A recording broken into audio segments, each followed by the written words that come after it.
लोग तुम्हारी चिता की आखिरी लकड़ी जलने तक का वेट करेंगे, और जब आखिरी लकड़ी भी जल कर बुझ हो जाएगी तो तुम्हारे भाई, बेटा, दोस्त, ये सब अनंत समय के लिए शमशान में छोड़कर तुम्हारी अगली यात्रा के लिए अलविदा बोलकर वापस अपने घरों में चले जाएंगे। कुछ दिन तो उनके बीच जिंदा रहोगे कि अच्छा इंसान था, थोड़ा दिन और जी लेता। समय के दौर में तुम्हें छोड़कर समय के साथ अपने सपने की ओर आगे निकल जाएंगे।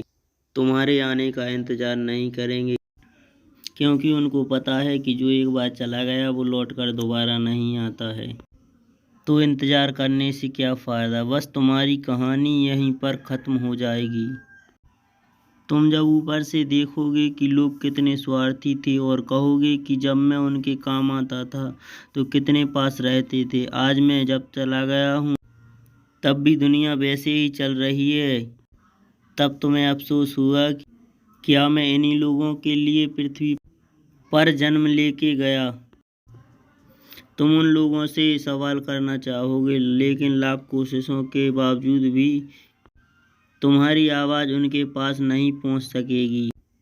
तुम वापस आकर दोबारा ज़िंदगी जीना चाहोगे, क्योंकि तुम्हें तब तक ज़िंदगी जीने का मतलब समझ आ चुका होगा। तुम्हें तब ये समझ आएगा कि आसपास के माहौल में तुम कितना खो गए या भूल गए थे। तुम्हें जवाब मिल चुका होगा कि क्यों तुम अपने सपने पूरे नहीं कर पाए, क्यों तुम अपने सपनों की गाड़ी नहीं खरीद पाए, क्यों तुम अपने सपनों का घर नहीं बना पाए, क्यों तुम अपने बच्चों को अच्छी शिक्षा नहीं दे पाए, क्यों तुम अपना करोड़ों का बिजनेस खड़ा नहीं कर पाए, क्यों तुम्हारे सपने सपने ही बनकर रह गए। तुम्हें सबसे बड़ी सीख ये मिल चुकी होगी कि अगले जन्म में कुछ भी नहीं कर पाया ना तो कम से कम टाइम वेस्ट नहीं करूँगा। तुम चाहोगे कि काश 2 मिनट, कम से कम 2 मिनट अपने बेटी के साथ खेल सकूं, अपनी बेटी की शादी किसी और के साथ करा सकूं, और अपनी माँ से अपनी गलतियों की माफ़ी मांग सकूं, अपने पापा की लकड़ी का सहारा दे सकूं। तब तुम्हें लगेगा कि मेरे पास 24 घंटे, 52 हफ्ते और कई शतक थे, लेकिन तुमने कितना टाइम खराब किया। माँ जगाते जगाते थक जाती थी, लेकिन तुम रात को पढ़ने के बहाने 8:30 बजे सुबह उठते थे, जबकि असलियत तो ये थी कि तुम रात को चैटिंग करते थे और अपनी फ़ोटोज़ को एडिट करके अपने आप को स्मार्ट दिखाते थे और रात को गंदे वीडियो देखते थे। कितना टाइम वेस्ट करते थे तुम। और जब माँ बाप का फ़ोन आता था तो तुम अपनी जवानी वाले प्यार में व्यस्त, और जब रात को तुम्हारी माँ सो जाती थी तो तुम फॉर्मेलिटी के लिए एक मिस कॉल छोड़ देते थे, ताकि तुम सुबह ये दिखावा कर सको कि तुमने इतनी रात को भी कॉल बैक किया। सेम इसी तरह तुम हर काम को, पढ़ाई को कल पर टाल दिया करते थे।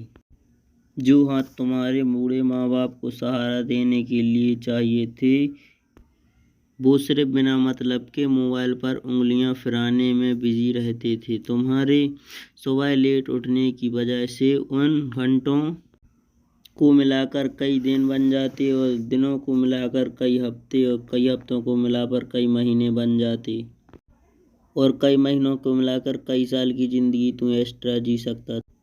मेहनत करके तू अपने सपनों को पूरा कर सकता था, अपने माँ बाप कहीं घुमाने ले जा सकता था, और तू अच्छी किताबें पढ़कर अपनी लाइफ में वैल्यू ऐड कर सकता था।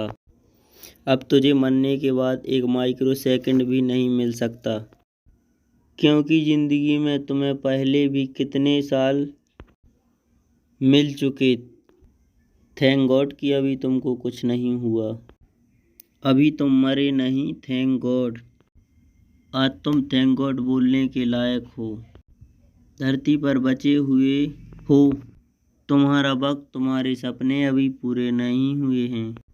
माँ बाप और तुम्हारे घर वाले अभी तुम्हारी सफलता का इंतज़ार कर रहे हैं। तुम्हारा दिल अभी भी तुम्हारे सपने पूरे होने का वेट कर रहा है। थैंक गॉड कि तुम्हारी घड़ी अब भी तुम्हें वो दिन दिखाने का वेट कर रही है कि जब तुम एक हीरो की तरह लोगों के सामने खड़े होगे और लोग तुम्हारी रियल कहानी सुनकर आंसुओं से भर जाएंगे। और उन लोगों को सबसे ज़्यादा अफसोस होगा कि जिन लोगों ने तुम्हें कुछ साल पहले ढोंगी कहा था, फिर भी तुम्हारे मन में 1% बुरी भावना नहीं होगी। अलार्म कल भी बजेगा, अगर तुम उठ जाओगे तो तुम्हें जिंदा रहने का पहला सबूत रहेगा। अगर अलार्म बजने से पहले ही उठ गए, अलार्म बंद कर अपने काम पर लग गए, तो आपको सफल होने का पहला सबूत मिल जाएगा।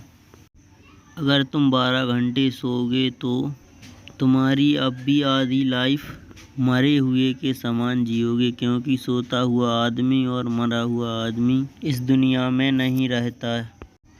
तुम्हारा आउटपुट अगर डेली 8 घंटे सोओगे तो तुम्हारी 1/3 लाइफ तो वैसे ही ख़त्म हो जाएगी। अगर तुम डेली 6 घंटे सोओगे तो 1/4 लाइफ वैसे ही गुजर जाएगी। अगर तुम देखो, जितने भी दुनिया में सारे महान लोग हैं, सिर्फ 4 घंटे सोया करते। रात को सोकर उठने का मतलब है हम में और मौत में 1 दिन का फासला और कम हो गया है। इससे पहले मौत तुम्हारे पास पहुंचे, तब तुम अपनी मंजिल तक पहुंच जाओ। अपनी कहानी लिख दो। अपनी लाइफ में जो करना है वो सब कुछ हासिल कर लो। कम से कम सुबह जल्दी उठना सीख लो, क्योंकि तुम ज़्यादा जीने के लिए अपनी उम्र बढ़ा नहीं सकते हो। सिर्फ और सिर्फ बची हुई ज़िंदगी में अपना टाइम मैनेज करके अपना टाइम को बढ़ा सकते हो। तुम कर सकते हो। You can do it. You can manage your time. क्योंकि बाद में पछताने से पहले टाइम को सही ढंग से यूज करना सीख लो। तो दोस्तों, आपके पास जितना भी टाइम है उस टाइम को आखिरी दिन आपको लाइफ में सफलता ज़रूर मिलेगी। दोस्तों, अपने काम को सही ढंग से करना। Thank you for watching this video.